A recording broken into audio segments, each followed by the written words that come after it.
ever had that dream? The one where you wake up completely alone in a place you don't recognise. For 6 strangers, that nightmare became their reality. Imagine this. You open your eyes, not in your own bed, but on the cold, hard pavement of a deserted city street.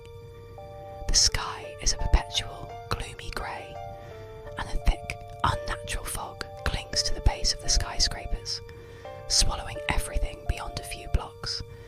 There's no birdsong, no distant traffic, no signs of life whatsoever, just an eerie, deafening silence. This is exactly what happened to them. A doctor, a college student, a construction worker, a software engineer, a librarian, and a disillusioned police officer. They have no memory of how they got here, or even what here is. They're just present. Each one woke up in a different part of this sprawling, empty metropolis. Panic sets in first, a cold wave of fear. They shout, but only the echo answers. They check their phones. No signal, of course. The screens are just dead, black mirrors reflecting their confused faces.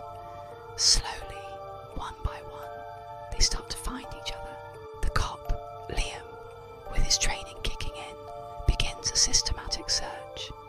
He finds Sarah, the student, huddled in a doorway, her eyes wide with terror.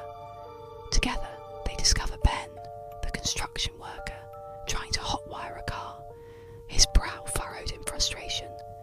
Soon, they stumble upon the others, Maya the doctor, David the engineer, and elderly Arthur the librarian. They're a motley crew, bound together by a shared, terrifying circumstance. Their initial relief at finding other living people is quickly overshadowed by a million unanswered questions. Where are they? Is this some kind of sick experiment? A shared hallucination? As they band together, pooling their knowledge and skills, they start to explore. The city is pristine, but lifeless. Stores are fully stocked, but there are no cashiers. Apartments are furnished, but there are no residents. It's like the entire population vanished in the blink of an eye, leaving everything behind. The feeling of being watched is constant, a prickling sensation on the back of their necks. They try to find a way out, but the city seems to have no edge. Every road leading out is consumed by that same impenetrable, dark mist. It's not just fog, it's a solid wall, cold and unnerving to the touch. It seems to pulse with a life of its own. They decide to set up a base in a large, fortified library, thanks to Arthur's knowledge of the building's layout. It offers good vantage points and thick walls. For a moment, they feel a sliver of security. They ration food from a nearby grocery store and try to piece together their situation. David, the engineer, works tirelessly to get any form of communication or power grid online, but it's hopeless. The city is a technological ghost town. Maya sets up a makeshift infirmary, tending to the minor scrapes and the growing anxiety among the group. But the silence of the city doesn't last. As the perpetual twilight deepens, a new sound emerges. It's not human. It's a low, guttural chittering, a skittering of claws on asphalt that echoes through the empty streets. It's a sound that crawls under your skin and stays there. The first time they hear it, they all freeze. Liam draws his service weapon, the only firearm among them, and peers out a reinforced window. He can't see anything through the encroaching mist, but the sound gets closer. It's a hunting sound. Their first real encounter is pure chaos. The creature strikes with terrifying speed and precision. It's a blur of motion, something that seems to be made of shadow and sinew, with too many limbs and eyes that glow with a malevolent red light. It bursts through a reinforced glass entrance as if it were paper. The group scatters, screaming. Ben, the burly construction worker, tries to stand his ground, swinging a heavy pipe. puts him aside with contemptuous ease, sending him crashing into a bookshelf. It moves with an unnatural, fluid grace, a predator perfectly adapted to this strange environment. They barely escape, sealing themselves in a lower level of the library, hearts hammering against their ribs. They realise the chilling truth. They are not alone. They are trapped, and they are being hunted. The creature is intelligent. It tests their defences, probing for weaknesses. It seems to learn from each encounter. They can hear it circling the library at night, its horrifying clicks and growls, a constant reminder of the razor's edge they live on. The psychological toll is immense. Sleep is a luxury they can't afford, and paranoia begins to fray the edges of their fragile alliance. Desperate for answers, they focus on the one place they haven't thoroughly explored: the city's central skyscraper, the tallest building that pierces the grey sky. David believes if there's a control centre, a power source, or any clue to their predicament, it has to be there.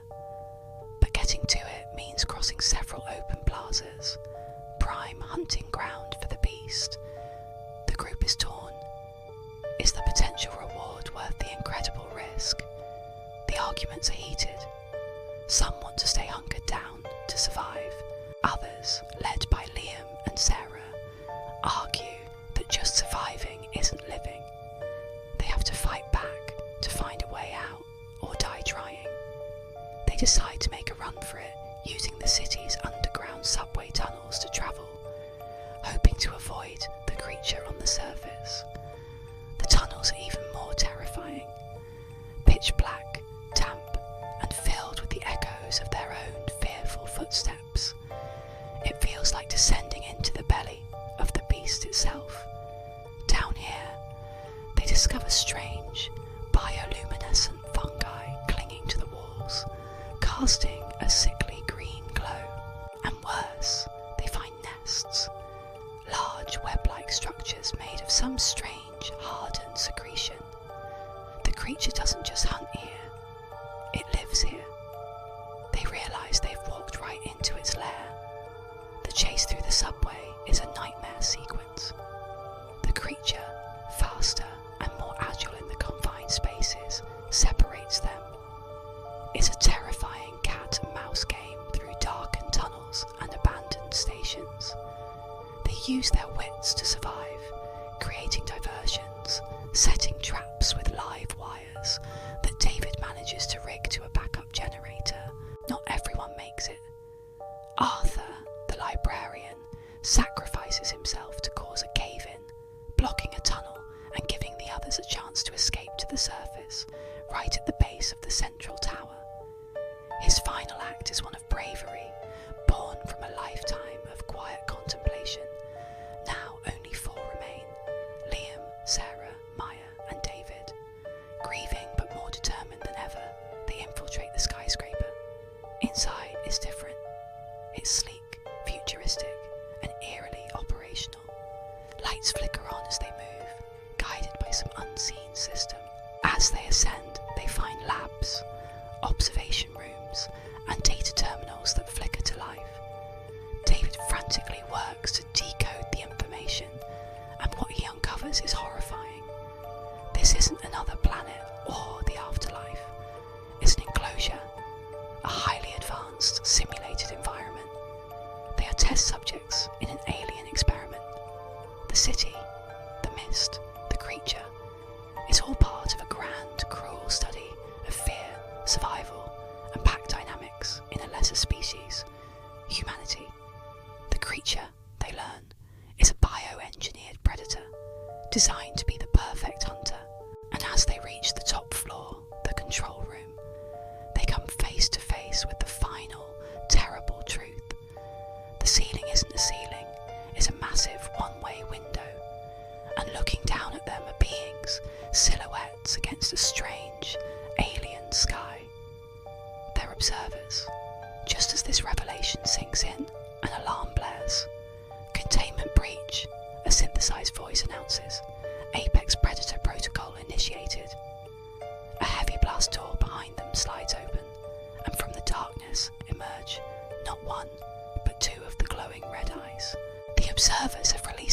creature into the tower. The experiment has just entered its final, deadly phase. Trapped at the top of the world with their gods watching, the remaining survivors ready themselves for one last impossible fight. What a ride, right? This story just throws you in and doesn't let go. If you love mind-bending sci-fi horror like this, you know what to do. Hit that like button and definitely subscribe.